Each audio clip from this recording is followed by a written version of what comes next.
42 of the House of Commons Standing Committee on Industry, Science and Technology. Today's meeting is taking place in a hybrid format pursuant to the House Order of January 25th, 2021. The proceedings will be made available via the House of Commons website. So you are aware, the webcast will always show the person speaking rather than the entirety of the committee. For this meeting, the first hour will be spent on C-253, and then we will move in camera for the second hour to review a report. To ensure an orderly meeting, I would like to outline a few rules to follow. Members and witnesses may speak in the official language of their choice. Interpretation services are available for this meeting. You have the choice at the bottom of your screen of either floor, English, or French. Please make sure to select your preference now. A reminder that all comments by members and witnesses should be addressed through the chair. Before speaking, please wait until I recognize you by name, and when you are not speaking, your microphone should be on mute. As is my normal practice, I will hold up a yellow card for when you have 30 seconds left in your intervention, and I will hold up a red card for when your time for questions has expired. Please keep your screen in gallery view so that you can see the cards when I hold them up. Pursuant to the order of reference of Wednesday, May 12, 2021, the committee is meeting to continue its study of Bill C-253, an act to amend the Bankruptcy and Insolvency Act and the Companies Creditor Arrangement Act. I'd like to now welcome our witnesses. From the Canadian Federation of Pensioners, we have Michael Powell, President. From the Canadian Labour Congress, Hassan Youssef, President, and Chris Roberts, Director, Social and Economic Policy. From the National Pensioners Federation, Trish McCullough, President. Et du Syndicat des Métallos. And from the United Steelworkers, Nicolas Lapierre, Coordinator for the Sept-Îles Regional Office. This group will have up to 5 minutes to present, followed by rounds of questions. With that, we will start with Mr. Powell. You have the floor for 5 minutes. Good morning. My name is Mike Powell. I am the president of the Canadian Federation of Pensioners. CFP's 23 member organizations advocate directly for over 300,000 defined benefit pensioners, and our allies represent millions more. We support C-253 and the extension of super priority to pension deficits.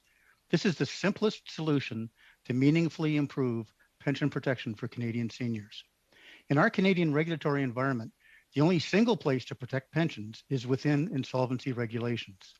This committee and Parliament face a decision between the status quo, which leaves seniors' future financial well-being at risk, perpetuates an unfair system designed to exclude seniors from protecting their own financial interests, that has been proven to significantly harm older Canadians, and a new future that offers protection to vulnerable seniors. I'd like to address 5 concerns that stakeholders in insolvency may raise. First, lending rates would increase for companies with DB plans, leading to more insolvencies. This argument was central in 2010 when a similar bill, C-501, was debated. In 2011, though, the pension deficit was ruled a deemed trust by the Court of Appeal for Ontario in the INDU case. A deemed trust is the highest priority in insolvency, above super priority envisioned in C-253.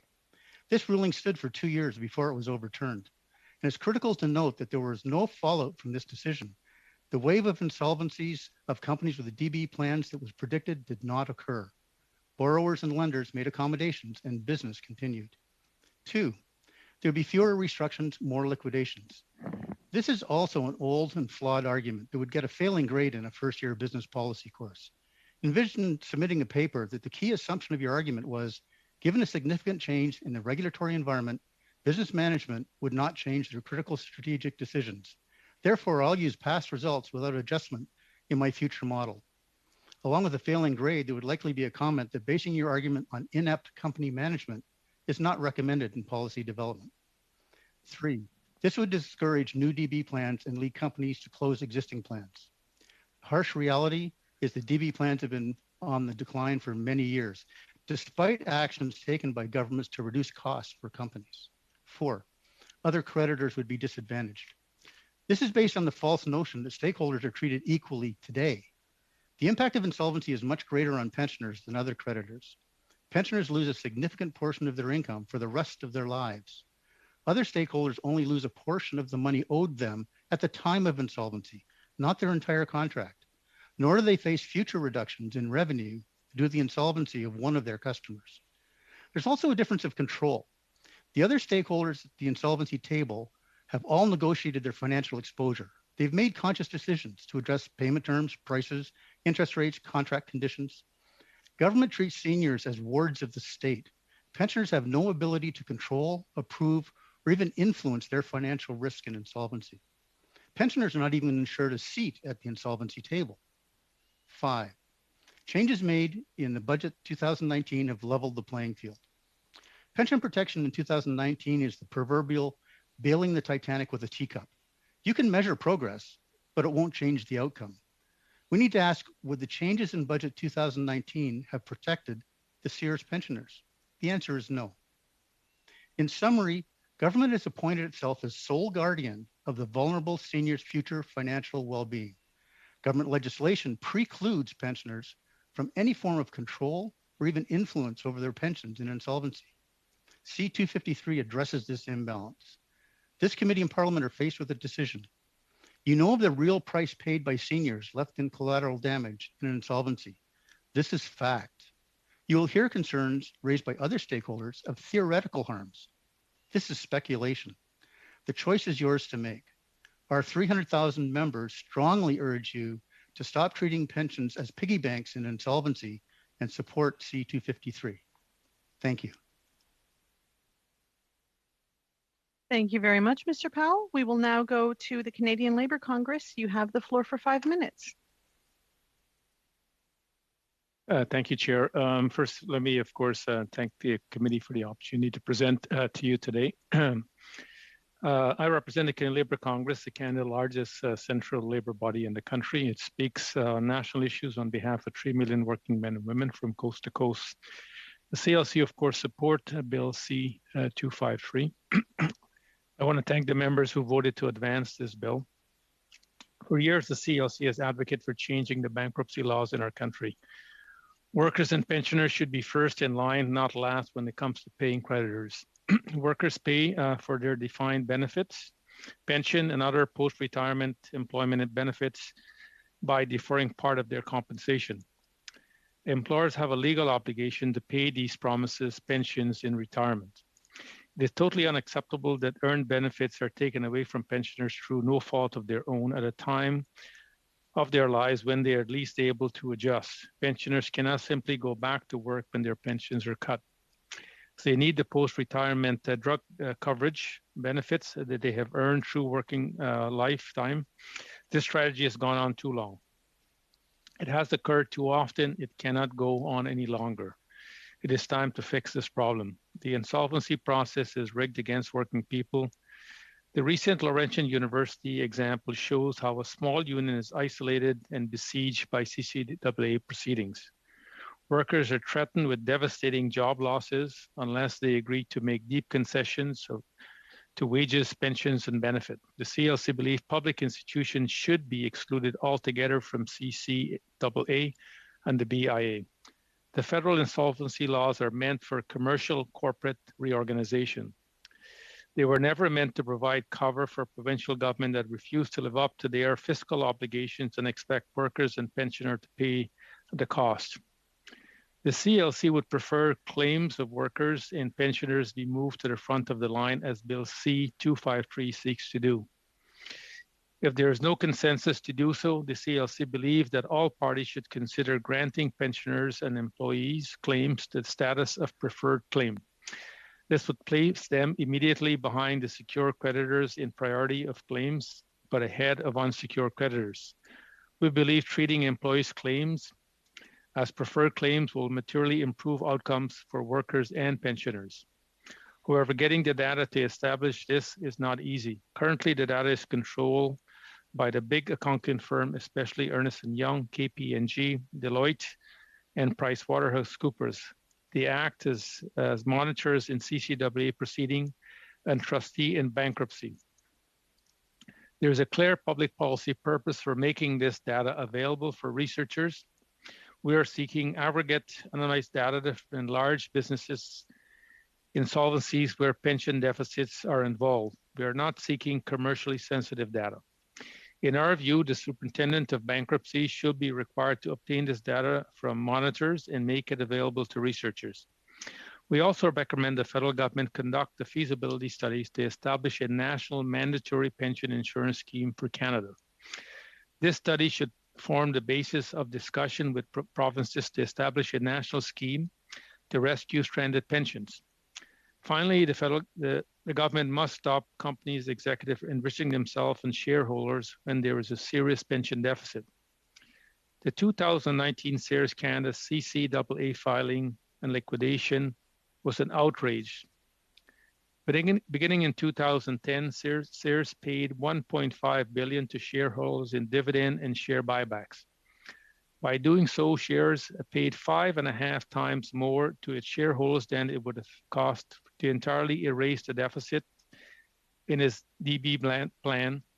Sears' decision in 2013 to pay $500 million dividend when the pension deficit stood at $313 million would alone have been enough to eliminate the deficit. Instead, Sears Canada pensioners outside of Ontario were forced to accept cuts in benefits. This is a profound injustice. It should never have been permitted again. Thank you again very much, and I look forward to any questions committee members may have. All the best. Thank you very much. We'll go to Ms. McCullough in a moment.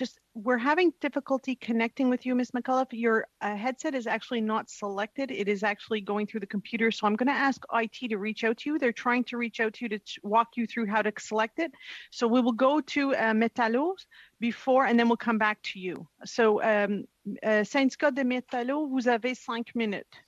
The United Steelworkers, you have 5 minutes. Thank you very much, Madam Chairperson.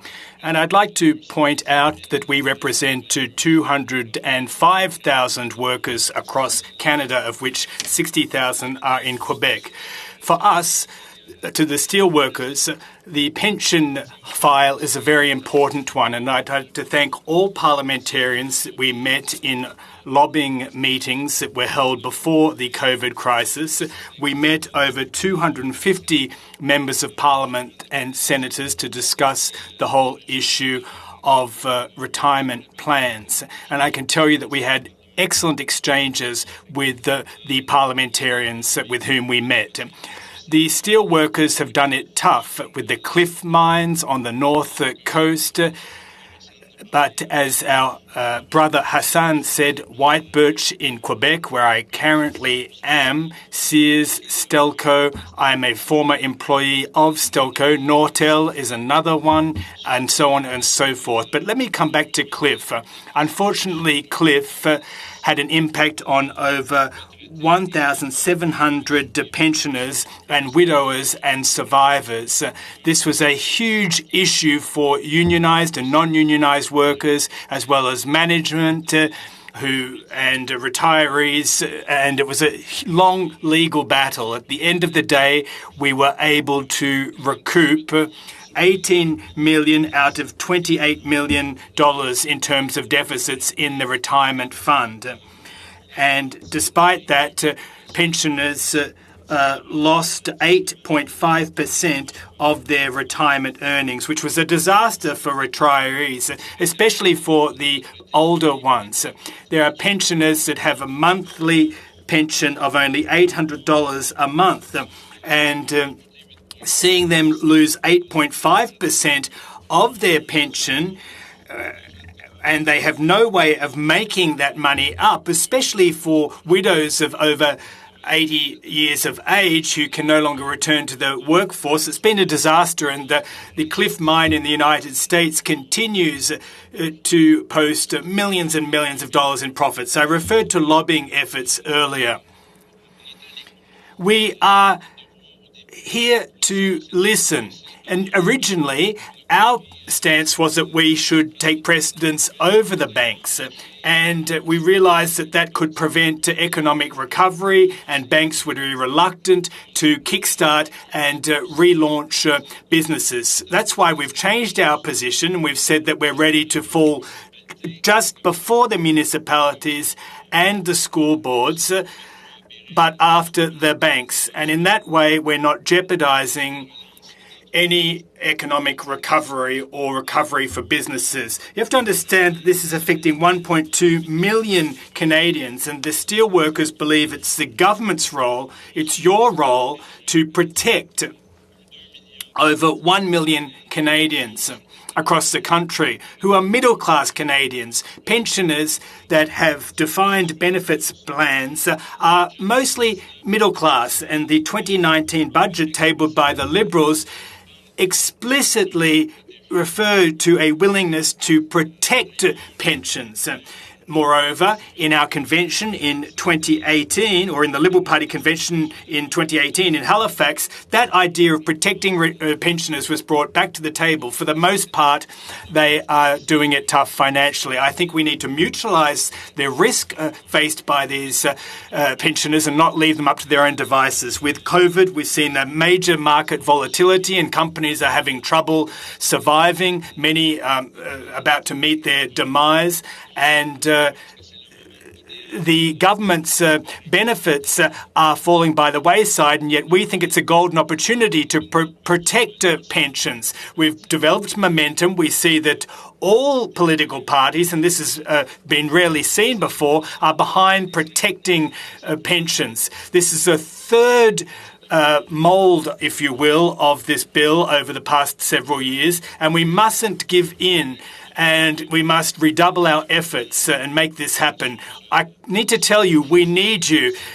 75% of Canadians in the census and surveys have declared that they're in favour of finding a mechanism to protect pensions. I'm going to stop in a second, but often people say that when there is a disaster, well, there's a silver lining in the sense that we can learn from our mistakes and prevent them happening in the future again. There's disaster for many retirees on the horizon, and I think we must find a way to put an end to that. Thank you, Madam Chair. Thank you, Mr. Lemieux. To Ms. McAuliffe, we'll just double check and see if we can hear you. If you could turn off your mute, and we'll give it a whirl. So I wish you a good meeting. Hello. Thank you. Where there is technical problems, you'll find me. I think they just wanted a little test before we get going. I've got him on the phone, so they just I'm want just to going to check with the clerk to see if in the room if they can hear you. If you can give us about 10 seconds of dialogue. Yes. This is just test the microphone. I'm hearing through the headset now. It's good. Perfect. So if you have 5 minutes. Okay, thank you. Greetings, and thank you for this opportunity to present to the INDU Committee review on Bill C-253. My name is Trish McAuliffe, President of the National Pensioners Federation, representing nearly 1 million members across Canada for over 75 years. Not me in particular, but we have been around for 75 years. We have a strong advocacy group on pension protection, and today we're here to support Bill C-253. Respectfully, I would like to support your committee with their posed question of why now? After nearly 2 decades of similar bills presented in the House of Commons to no avail. What is different now than in the past is our emerging seniors demographic and the retired 4.2 million seniors that rely on defined benefit pension plans. DB plans are known to be an essential part of Canada's 3 economic pillars of our retirement system. We must safeguard all of this, and of which it may be no cost to the government, as we proposed here in Bill C-253.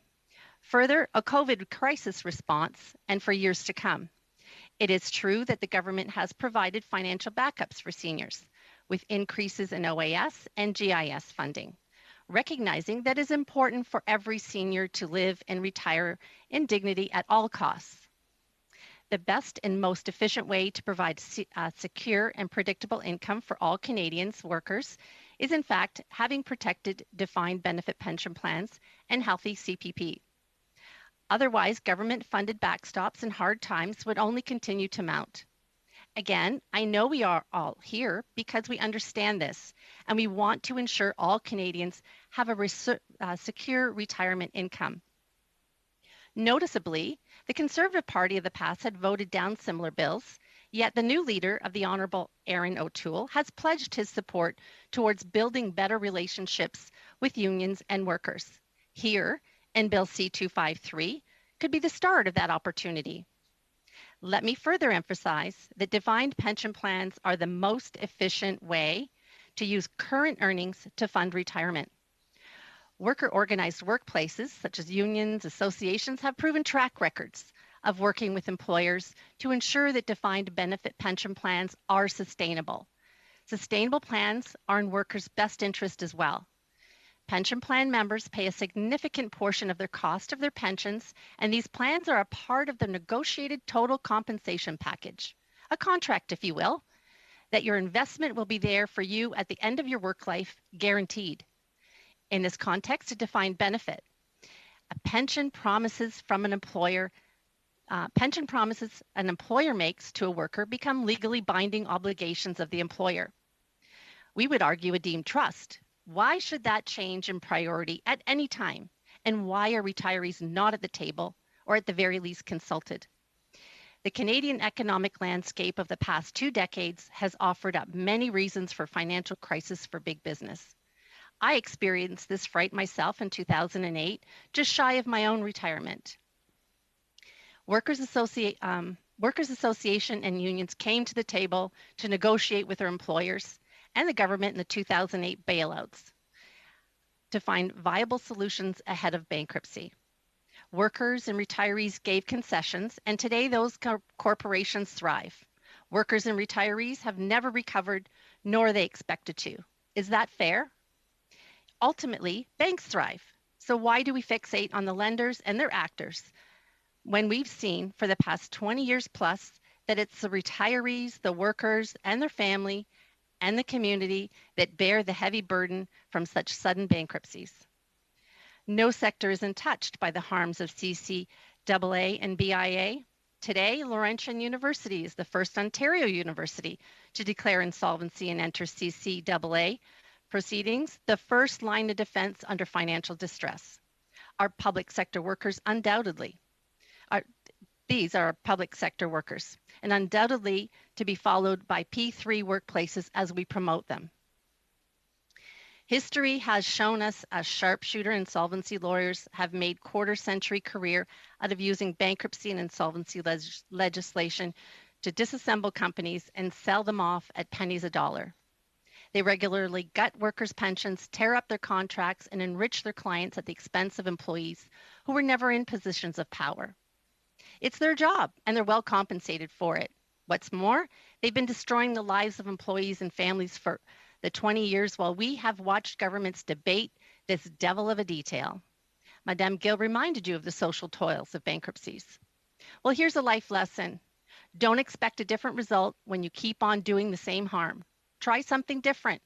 As coalition advocacies for pension security, we have provided many solutions with credible submissions with no cost to government.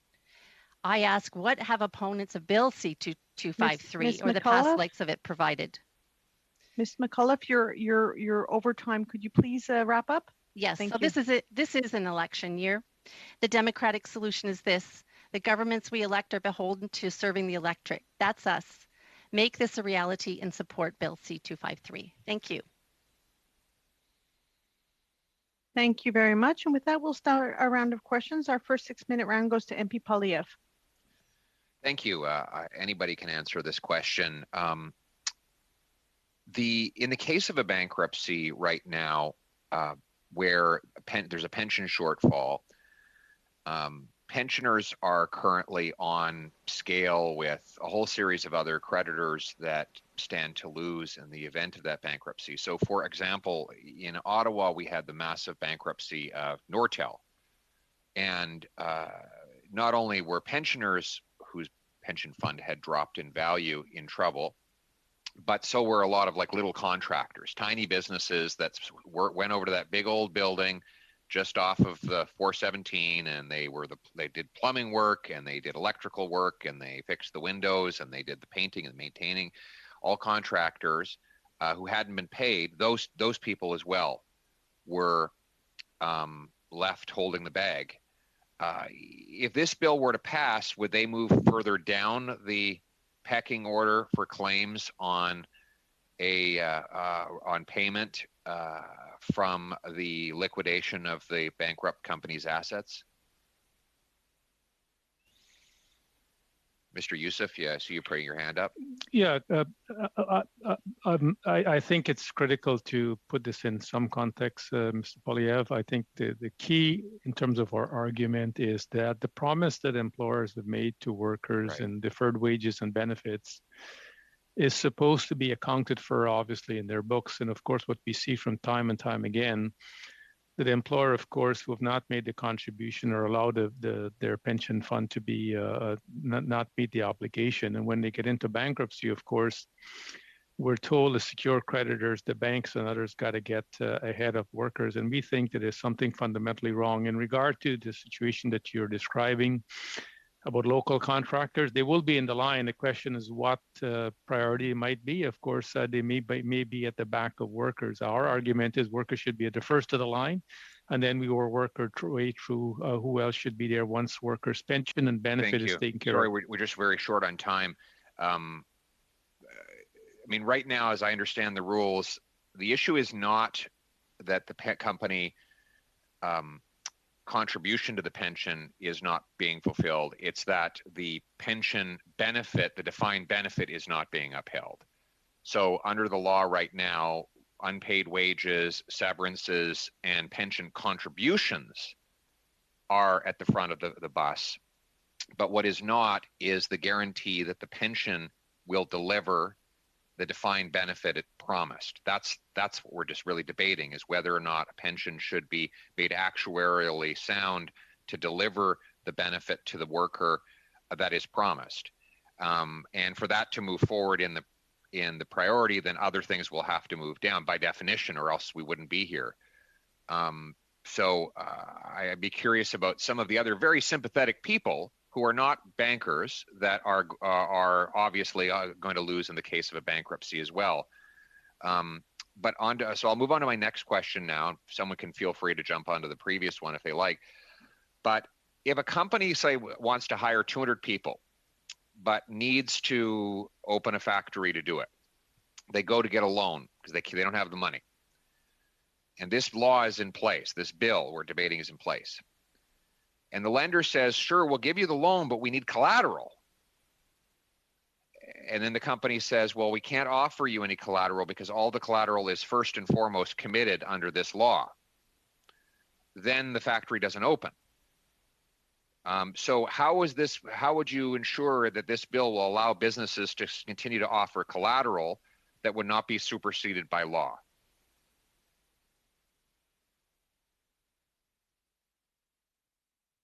And Mr. Powell. Yeah, if I could answer that. Part of it is it goes to if pensions were granted super priority, the companies would make different decisions about their pension. It would become a real obligation. Everybody knows today that if you file for insolvency, your pension obligation disappears like a wisp of smoke. This would make it a real event. The concept of a new company and Mr. DB Powell, pensions, that is actually a persuasive argument. That's why I supported the bill to come to committee, and it's one of the reasons I'm inclined to support the bill in general. Mm-hmm. So you make a great point, but I'm just curious, how does collateral work? Like really specifically, I'm coming to you for a loan, and I've got a pension fund for my employees, and you say you need collateral to lend me the money to open a factory so I can hire more employees. And I'm going to say, well, I can't because the law requires all my collateral is committed to the pension. Tell me how we can resolve that with this bill. Yeah, and I guess the answer to that is history. Again, the Indulux case in Ontario found that the pension was actually a deemed trust, much higher priority than super priority, and there was no wave of insolvencies. The lenders and the borrowers worked it out. The other thing to keep in mind is that when you look at this issue at large, DB pensions are fading. They're disappearing. And a lot of that, I believe, is because of the demographics. People don't expect to work for a company for 34 years the way I did. And so it's not a way to attract talent. A pension doesn't attract talent because the people coming in the workforce, they don't see any value in it. Well, listen, I think you make some good points because, some businesses say, well, they're worried they won't be able to raise money on the market if they, and I know I'll wrap up, that Yep. because their pensions are not properly funded. Well, my view is if you're a CEO and you're not properly funding your pension, you should be getting a tongue lashing from the market. Thank you that is very a much, strength to MP your argument. Polyev.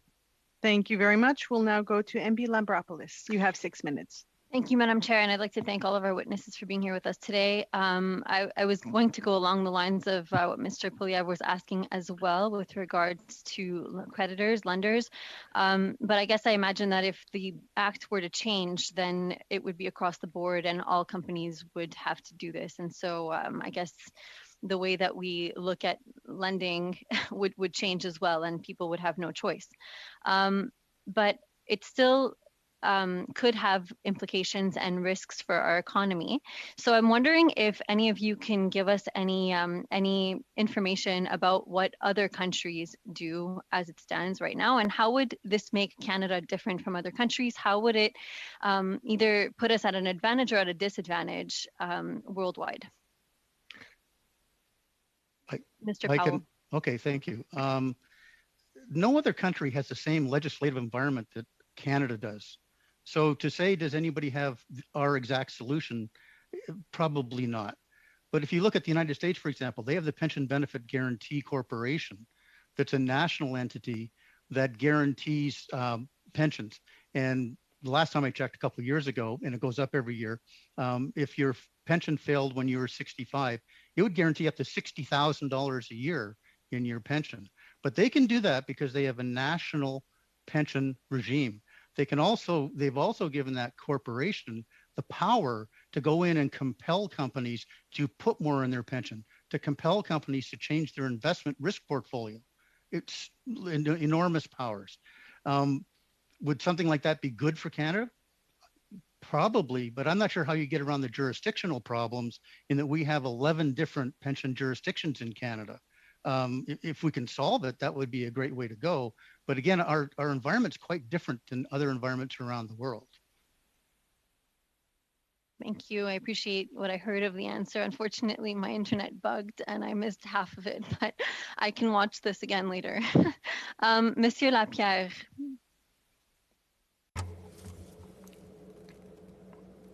Mr. Lapierre. Madam Chair, I can't hear anything. I'm not sure if it's my internet or what's going on, but we can hear you. Monsieur Lapierre? Mr. Lapierre, can you hear?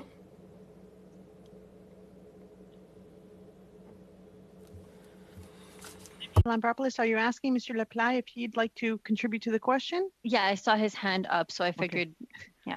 Donc, Monsieur Lapierre, je sais pas si... Mr. Lapierre, I don't know if you can hear us. Can you? Yes, I can indeed. Well, thank you very much, Madam Chairperson, and thank you, members of the committee. Well, let me answer by saying this. Previous bills were unsuccessful by the various political parties because pension plans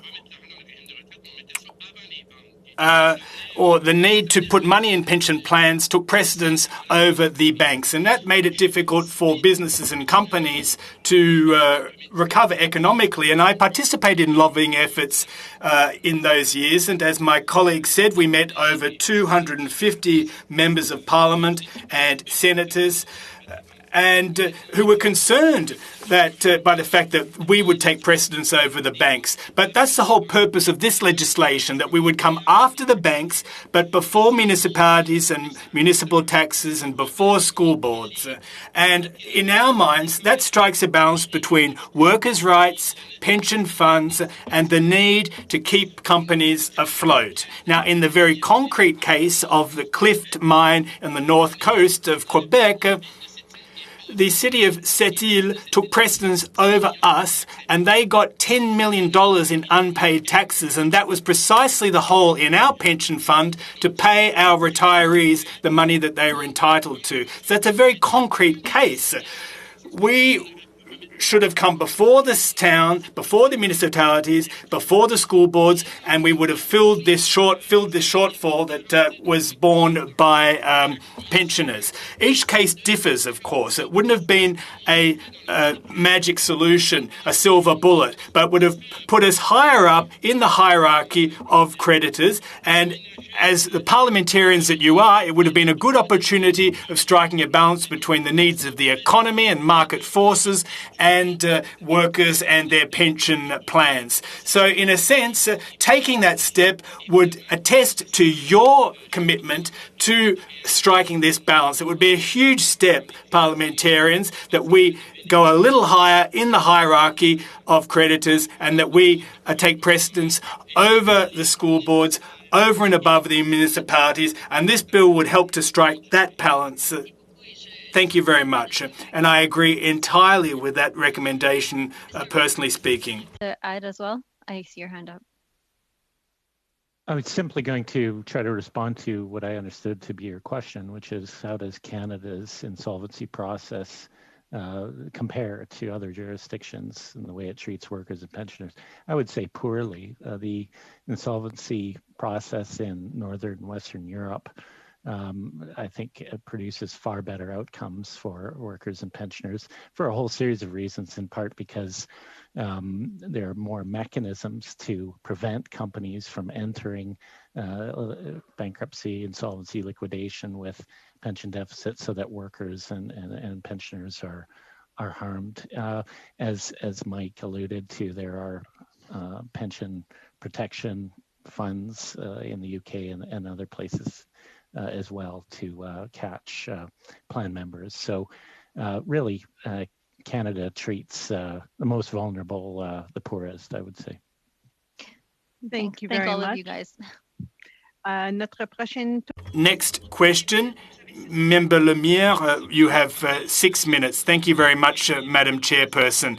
I was very interested in Mr. Lapierre's remarks, and I have a question for the United Steelworkers and perhaps for Mr. Lemire. What is the impact of Bill C-253 on the government, on taxpayers? What will be the financial impact in terms of balancing the budget?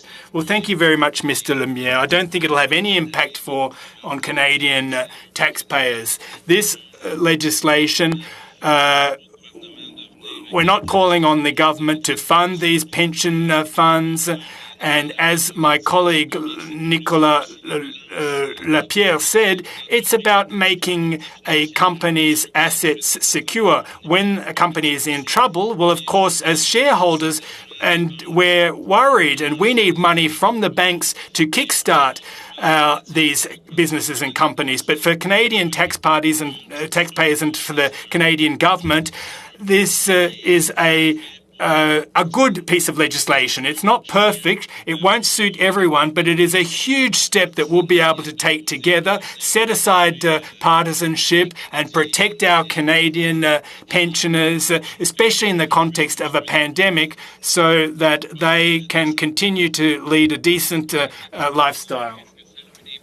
So that won't have an impact on the government, but will it have an impact on workers? And if so, what? Well, workers is one thing, but when you work for a business, I've been working for the United Steelworkers for a number of years. I'm 43, and if the United Steelworkers, or if my company went bankrupt, well, I would get some kind of benefits, but I'd still be able to change my lifestyle along the way. But the priority is our pensioners, those who are 65, 70, 75 years of age. It's a disaster for them. And we've seen on the North Coast pensioners that have had to cut back on their drugs because they don't even have the money to get their drugs. They have to choose between food and the medicine that they need. So this would help pensioners become more financially secure, especially in a pandemic. You know, if a company goes bankrupt, well, and you've retired, well, 20 years later, you're still safe under this legislation. Thank you. Let's talk about the calendar. This is the 1st of June. We have 7 days left for us to sit in the House, including today, so we don't have much time. So we need to study this, go back, have it returned to the House, and then we have all the rumors about elections. So what is your perception, the fact that we need to send this back to the House so that it doesn't die on the order paper? I'm happy to see this consensus, but I believe that we have a momentum now. Everyone has contributed. I'm happy to see Mr. Poilievre, who seems to support it. I think together, members of parliament are able to set aside partisanship and to move this file forward once and for all before the next elections. Everybody is contributing. I think given the urgency and the momentum, we need to move forward to make sure that our pensioners, who are our elders, are secure. With the pandemic, we find ourselves in a situation where many companies, particularly the major companies, are supported through the wage subsidies. So there seems to be artificial support, which may lead to bankruptcies later on. I'm afraid that maybe at the end of all these different wage subsidies in the fall, there may be a number of bankruptcies. Do you have this fear, and what impact could this have on workers and retirees if we do not adopt C-253 before then? Clearly, the government has done exceptional work supporting the Canadian economy during the pandemic, supporting workers with the wage subsidies, supporting companies. It was remarkable what the government has done, but every good thing has an end. I believe that some Canadian companies, at the end of this assistance, will go under the Protection Act, and they will be asking for the assistance of the banks. So with this bill, I believe that the banks will continue wanting to invest in the economic recovery of these companies, knowing that the money they will invest in these companies will be protected from bankruptcy. So this would be killing a bird with two stones. We'll be securing jobs, securing companies, and at the same time securing our pensioners and our elderly people who may not have the opportunity to go back to work. Madam Chair, I would like us to think about us moving to section by section later. Mr. Lapierre, I would like us to talk about the human experience of workers and pensioners. What has been your experience? Could you tell us more about that? Clearly, in the Minia-Cliff file, initially, we had workers and pensioners who had their annuities cut by 21%. And we were able to recover some millions. But at the end, there was still some 9% missing. As my colleague, Mr. Lemieux, said, there were pensioners coming to my office, could not buy medication. They lost about $400 and $500 per month. And they were saying that if they had to buy groceries, they couldn't buy medication. And they had also lost their medication health insurance. These are human tragedies. I believe that as MPs, as members of parliament, you have the opportunity to take a giant step. We need a necessary balance. It's a matter of compromise. I think that everyone should be diligent as possible. Mr. Lapierre, I'm sorry. You are out of time. We need to move on to the next member of parliament. I'm sorry about that. MP Duval, welcome to INDU. You have the floor for 6 minutes. Thank you very much, and welcome everybody, and thank you for attending this important issue. Coming from my background, I have actually lived and experienced going through a bankruptcy at Stelco in the first CCAA, and I can tell you it's disastrous.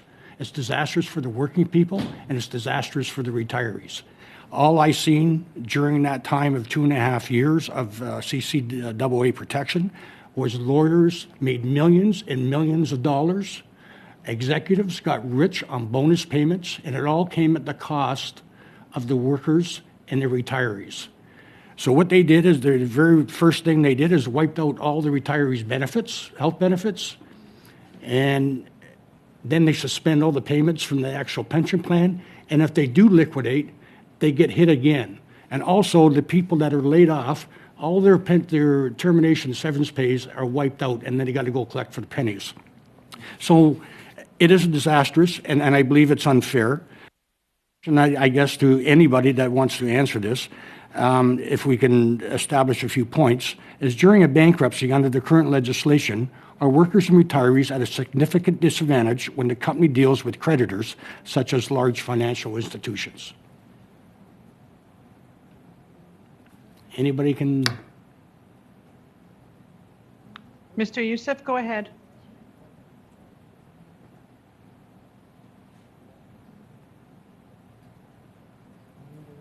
Mr. Youssef, you're still on mute.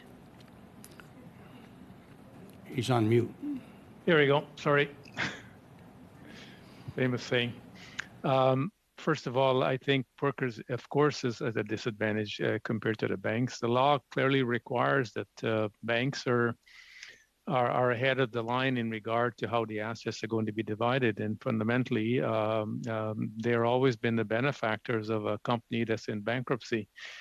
And I think given the decades that we've been arguing about this and debating this, it's been decades. Almost every parliament that I can remember now for the last 22 years, there have been some initiative to change the bankruptcy laws in this country to make it somewhat fairer for working families and workers who are dealing with bankruptcy in regard to their pensions. Despite that, of course, we haven't made any progress significantly in moving workers' priority. There have been some change to the legislation to, of course, deal with some of those challenges. But the fundamental question, why is workers, of course, been put at the back of the line when it comes to dividing the bankrupt assets of the company and not paying into the assets of the pension plan? So I think this parliament has a unique opportunity. Clearly, the opposition, of course, are bringing forward the bill, and I think it's critical that Parliament consider this, recognizing the inequality of the legislation currently in regard between workers, of course, and banks who are always going to be at the priority. Thanks, Mr. Youssef. And the reason why I want a couple more questions, because what you're saying is I'm verifying from the other parties when talking to them, especially after the Sears bankruptcy, that something had to be done.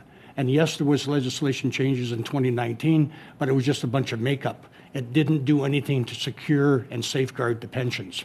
So we need, and I think all the parties agree, we need to do something. So maybe I can ask Mr. Roberts, what is the best way to address the unfunded liability or insolvency deficit of pension plans without affecting the ability of companies to raise capital? What is your suggestion?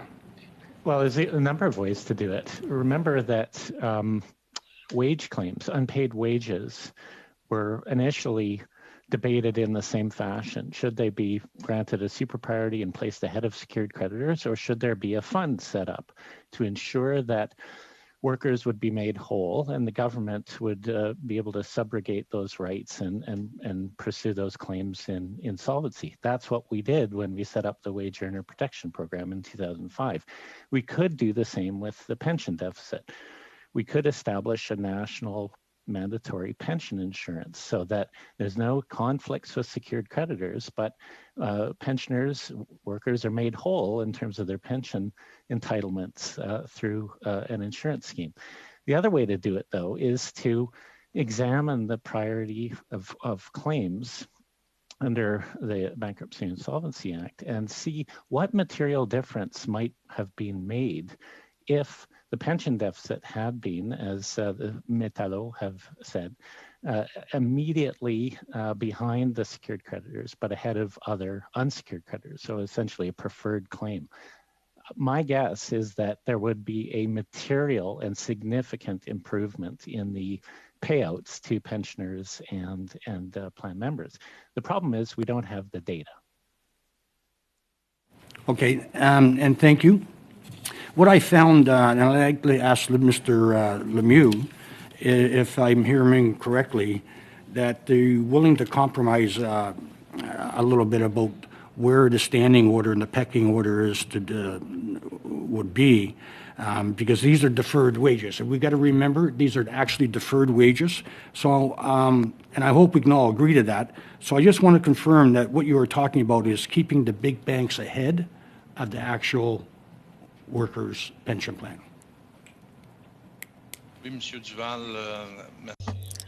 Thank you very much for your question. We are all former workers of Stelco, and as I said, I understand that bill is not perfect, but there's a sense of emergency, there's a pandemic, there's momentum.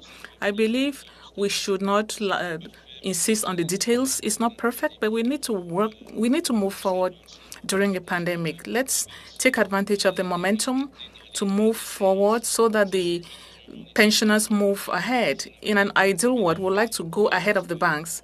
But now, we need to move forward with the bill as it is, but we would like to come behind the banks. The committee, as you know, it takes about 5 to 10 minutes to switch over to in camera, and we have a hard stop of 1 p.m. To finish today. So is it the will of the committee to try to get the first 4 slots of round 2 in and then go into camera for the report, or would you like to stop here? If you could just give me a sense of where you're at. Anyone?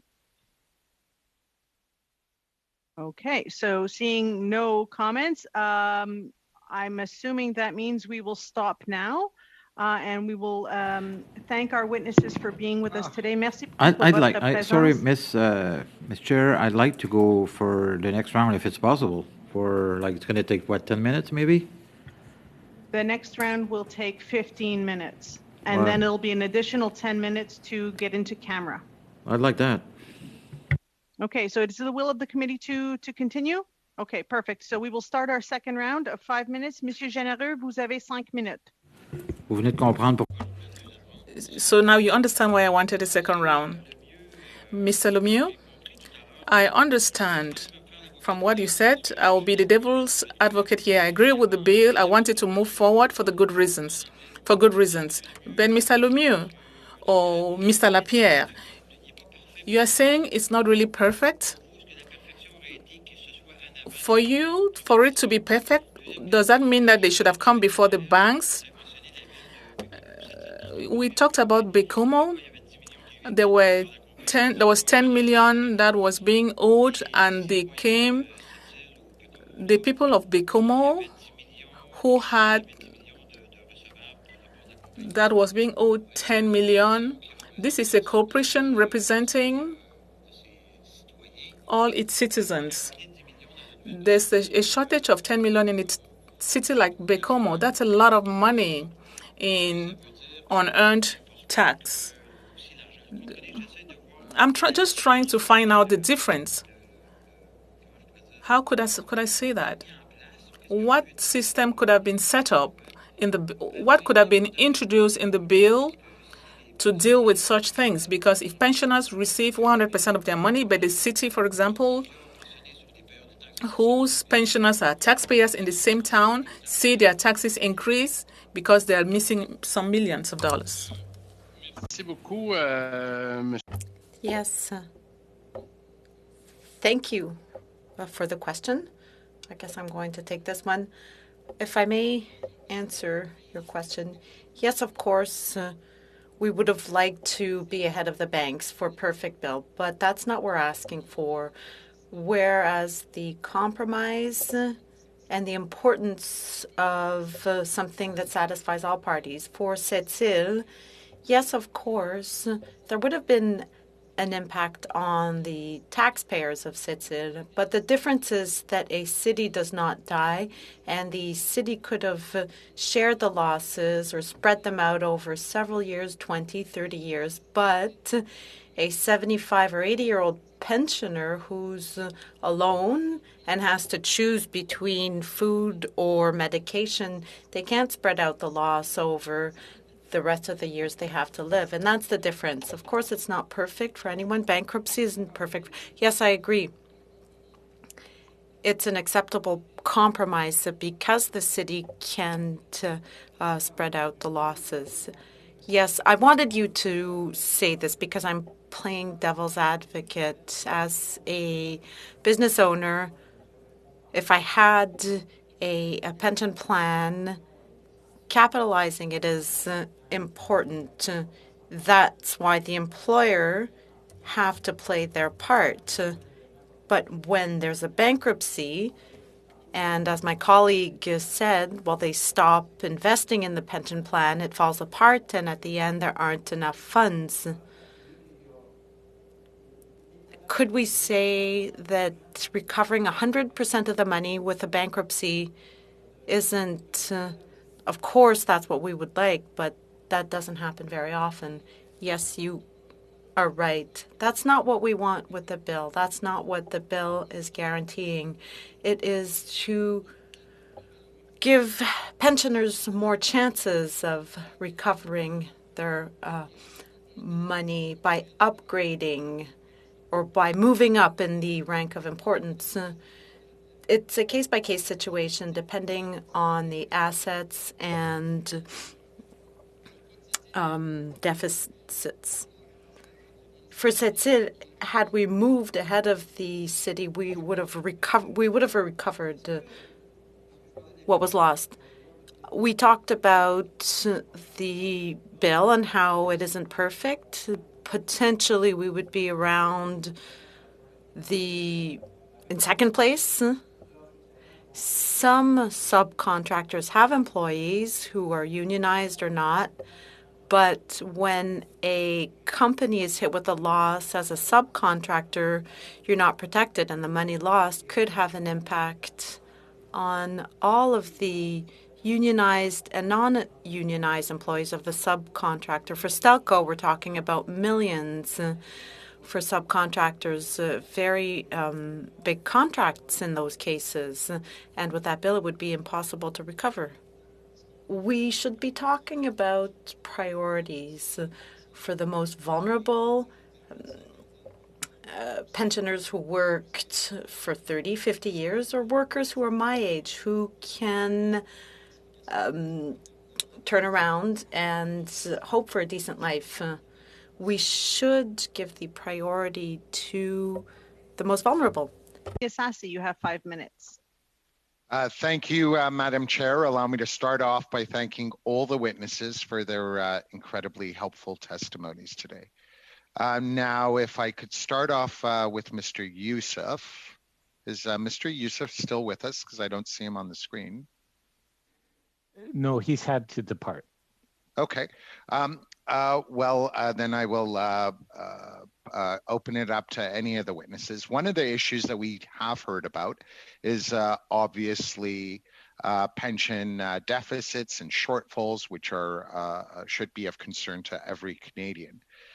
Now, in Mr. Youssef's testimony, he did allude to the fact that after the Sears bankruptcy proceedings, employees who were in Ontario received better treatment than employees across the country and other provinces.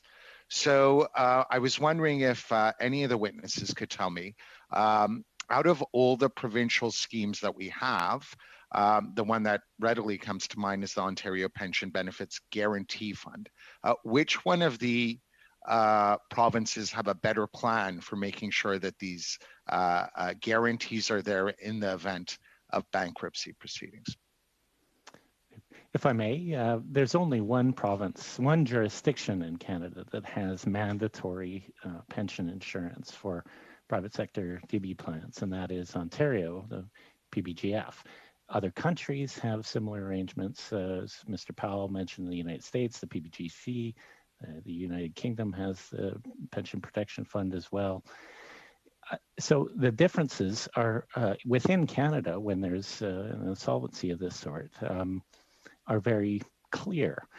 Pension plan members who happen to reside in Ontario have their benefits protected up to $1,500.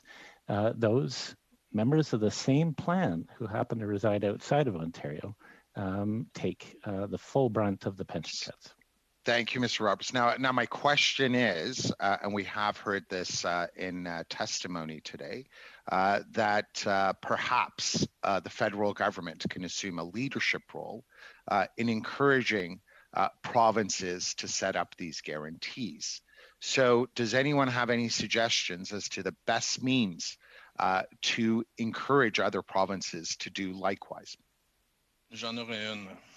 I have one. As a member of the United Steelworkers, I can say that provinces can do one thing. In Quebec, for example, we have an act on pension funds that forces companies to fund, to better fund their plans. Like for a credit card, it's as if companies could only pay the minimum amount owed on their credit card, but now they're forced to pay 95% of the pension plan. Provinces could do other things, but we have to take the momentum now. You have the possibility for parliamentarians to safeguard, to protect or safeguard our pensioners. 1.2 million in Canada, 76% of the population wants to find a way to protect pension plans. We have to do it now with COVID. We have to move in this direction. I agree with you, but I think a big part of the problem is that various provinces have different plans. So does anyone have any suggestions as to how we can ensure that the other provinces have a scheme similar to the guarantee scheme in Ontario?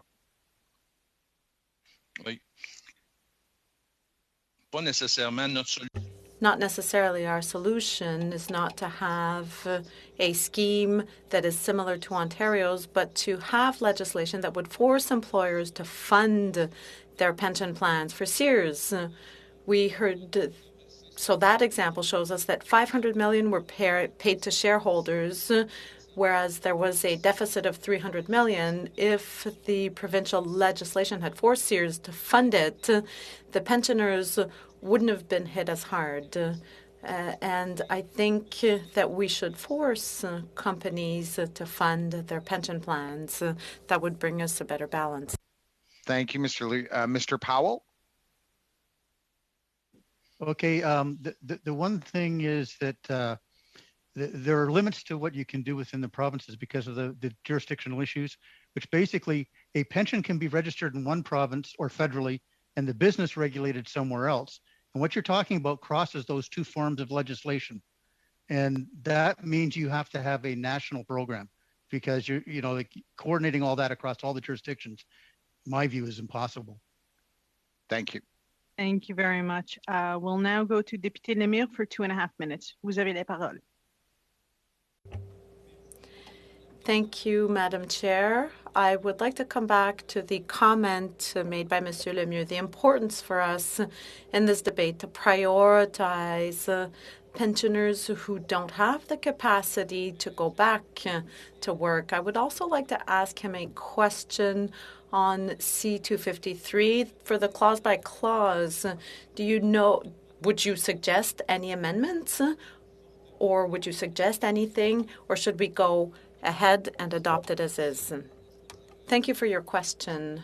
It's not time to get lost in details. It's time to move forward. It isn't perfect, but the momentum is here, and we have the duty as a society to move forward quickly to protect the most vulnerable of our society.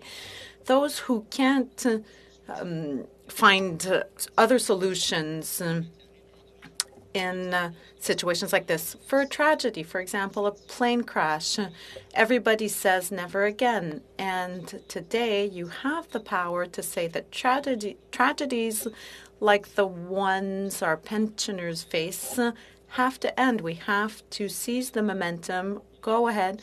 We're satisfied with the bill as is. I've been negotiating collective agreements. They're never perfect for the workers, but we're satisfied nonetheless. It's the same thing today. We're satisfied with Bill C-253. Thank you.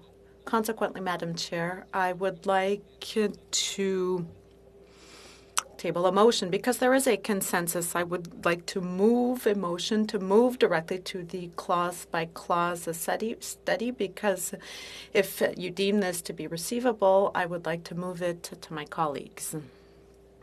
Just 1 minute.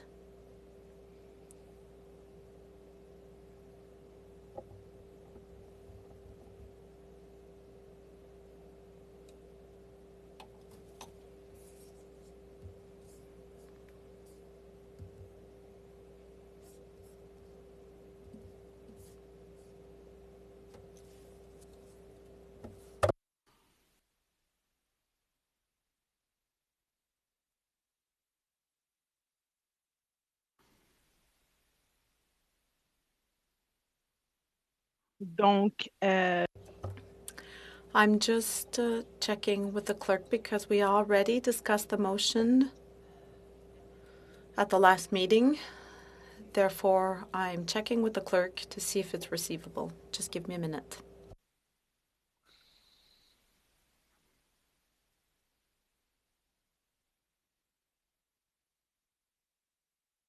donc député.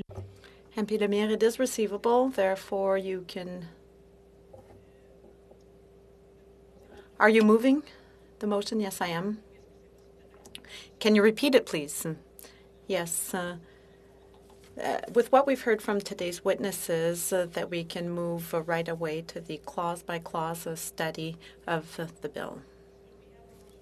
Or to move immediately to clause by clause of this bill. So I'm opening the floor to debate. If you'd like to speak on it, please raise your hand. I see MP Polyev has his hand up. Go ahead, MP Polyev. Yes, I just wanted to know, who do we have left on the witness list for this study?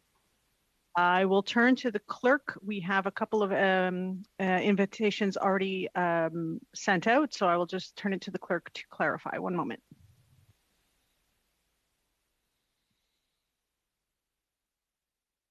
Yeah, sorry, just give me 1 second here. We have the Canadian Bankers Association appearing this Thursday. Sorry, you'll just have to bear with me one moment as I try and get the... We have an attorney, Mark Ziegler of Koski Minsky. He's a partner. We also have Cody Cooper with the president and chair of Chrysler Canada Retirees Organization, as well as Robert Thornton, and I believe he's with the Insolvency Institute. 1 second.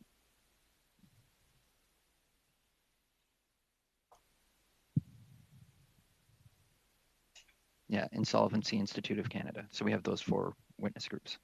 Mr. Mike, do we also have any others already invited for the subsequent week? Yes. Yeah. If you could please provide that to the committee so that MP Polyev is aware of exactly who is still outstanding in terms of who has been invited to come. Well, we've sent out some invitations. We haven't actually booked anyone for the 8th, but we have sent out some invitations. We normally don't discuss who's been invited and hasn't actually confirmed their appearance yet. Okay, thank you. MP Polyev, right. Go ahead. Yeah, can you just tell us though who they are? It's just the practice is to not discuss because these people may have just received the invitation, and normally the practice is not to openly discuss who's been invited or not before we receive any response from them. Okay, I don't see why we can't break with that practice. It doesn't sound like a particularly sacrosanct practice. Let's see what harm is going to be done making it known who's been invited. It does matter because we're trying to decide whether or not we're going to hear from them. That's what this motion really determines. If we go straight to clause by clause, we're not going to hear from these people who are invited. So we have to know who they are. If they're if it's people that really don't have much to contribute to this debate, then that's one thing. But if you tell me that there's a bunch of people who are going to be intimately impacted by the proposal, then that changes how we vote. So it is material, and we need to know. MP Polyev, normally the standard is that we usually don't discuss witnesses in public. It's up to the committee. If you'd like, we can always move into camera and continue the conversation, but it's up to the committee. Sure, let's do that. Okay, so we have MP Jacek, but and then we will go into camera. I will, one moment, I'm just gonna have MP Jacek, go ahead. Yes, thank you, Madam Chair. Well, we did hear from the clerk about the witnesses scheduled for Thursday, and I would be extremely interested in hearing from them. I think it's always important to get a really balanced view in terms of what we hear, and I really feel it's important that we continue the discussion. Thank you, Madam Chair. Okay, so we can't go into camera until we deal with the motion before us with respect to moving directly to clause by clause. So is there any other debate on the motion before us to move immediately to clause by clause? I don't know if you have your hand up again, Mr. Polyev, or if you just didn't remove it. Thank you. I was wondering why my shoulder was getting so tired. It's because I forgot to put my hand down. So is there any further debate on the motion before us to move to clause by clause immediately? If so, please raise your hand. Okay. With that, I will move to a vote. I'll turn it over. Pat, point of order. I understood we were going to go in camera and find out about the witnesses.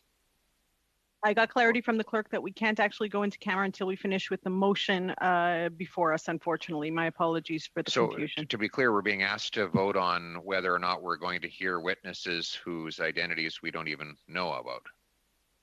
Well, if it's the will of the committee, we can ask the clerk to give us that information. Is it the will of the committee? Okay, so Mike, go ahead. Sure. Yeah, it's actually there. We just have two outstanding witnesses that have been invited for next Tuesday. It's the Association Canadienne des Retraités, and we have also Canadian Union of Public Employees.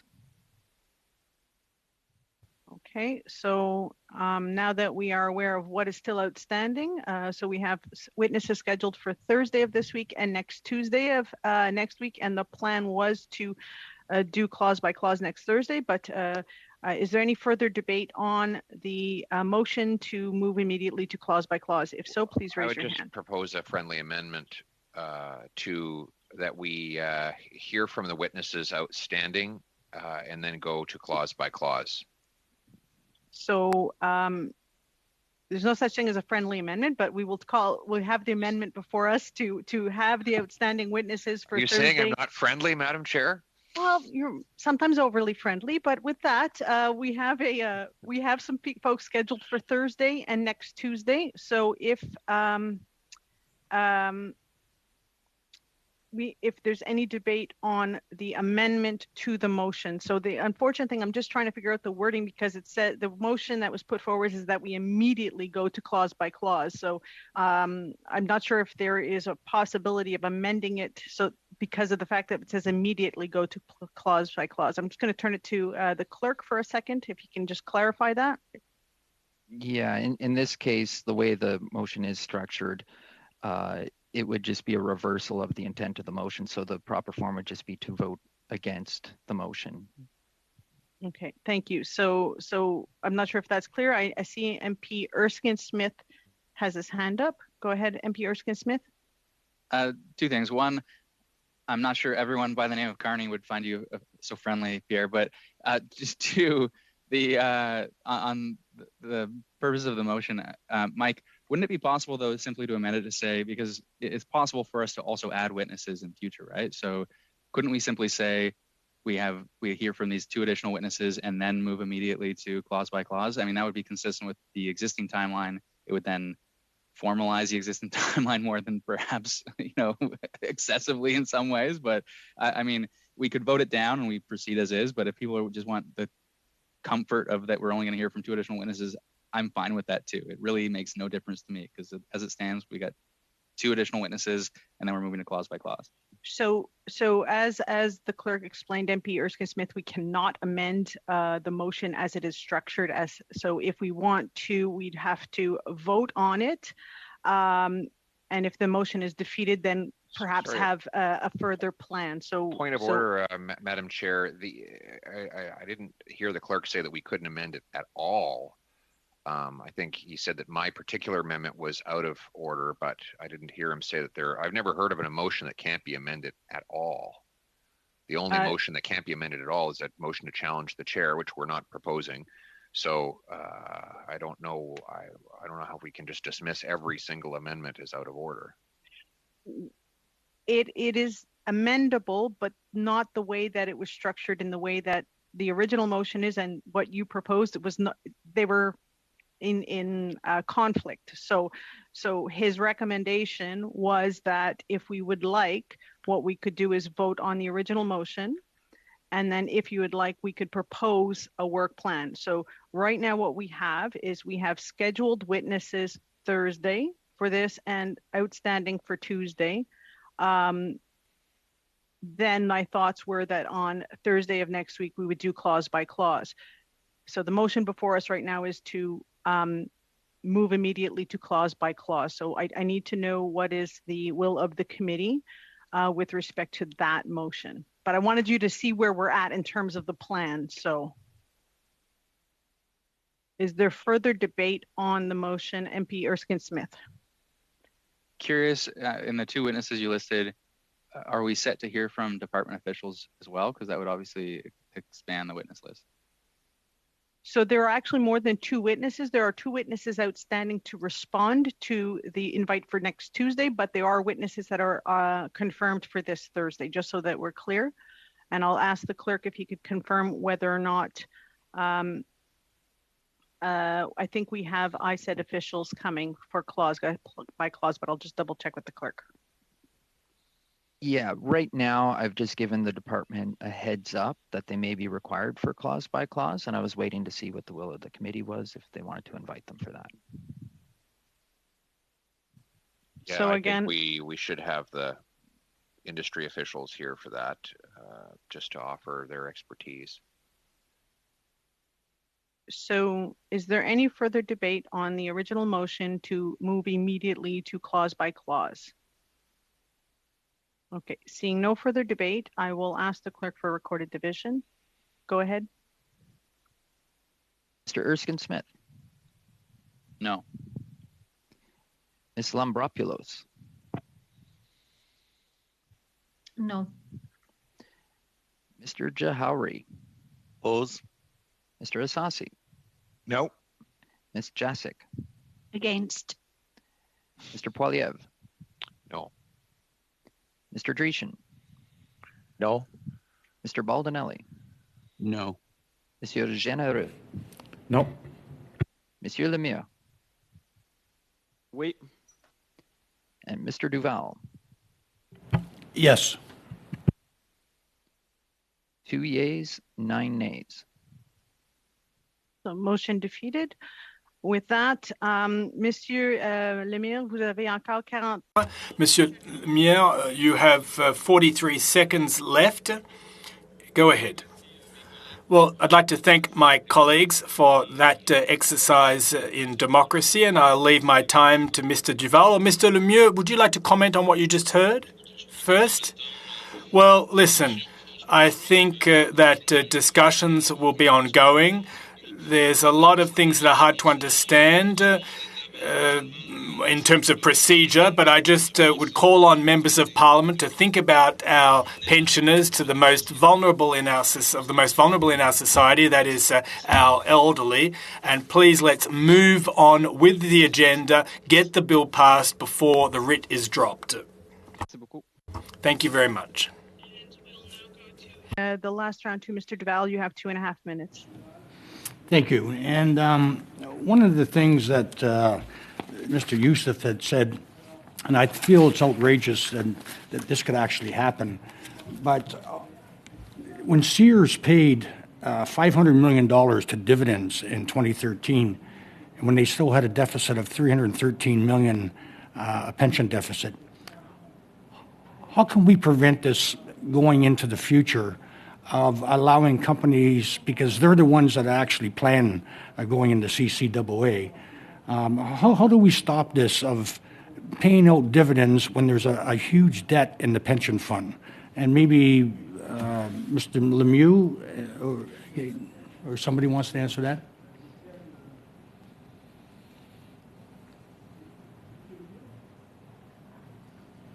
Écoutez, ça revient à prendre la... Well, listen, it's about getting money back into the pockets of our pensioners.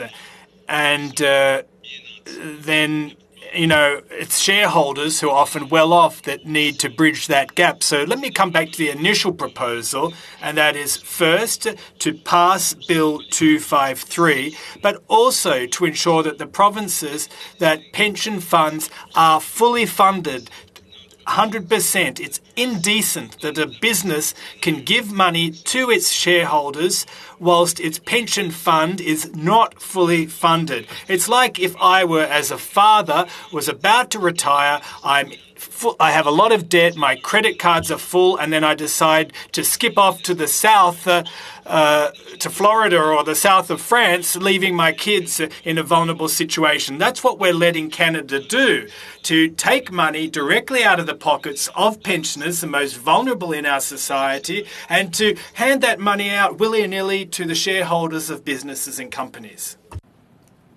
Okay, and just a quick one to whoever wants to answer it.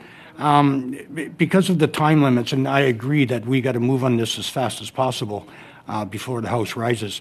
Do you believe that the pandemic is causing this bill is needed more urgent now than ever, and why? Very quickly, because you're over time. So if one person would like to answer.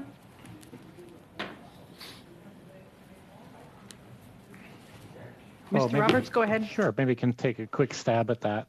There's no question that a lot of distressed companies have been kept afloat through emergency financial assistance from the government in the course of the pandemic. A lot of business supports have been extended through this year, but the question is what happens when some of those supports are withdrawn? I think the markets are wondering whether there's going to be a wave of insolvencies later on, or whether we're going to see continued ad hoc means to keep these firms afloat. Thank you very much. And with that, I will thank our witnesses for being here today. Merci beaucoup pour votre témoignage puis votre temps. Thank you for your testimony and for your time today. Much appreciated. Suspend. I will ask the members of the INDU committee to disconnect from this Zoom and connect into the in-camera Zoom for the next portion of the meeting. Merci beaucoup. Thank you very much, folks, and we'll see you again soon.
you.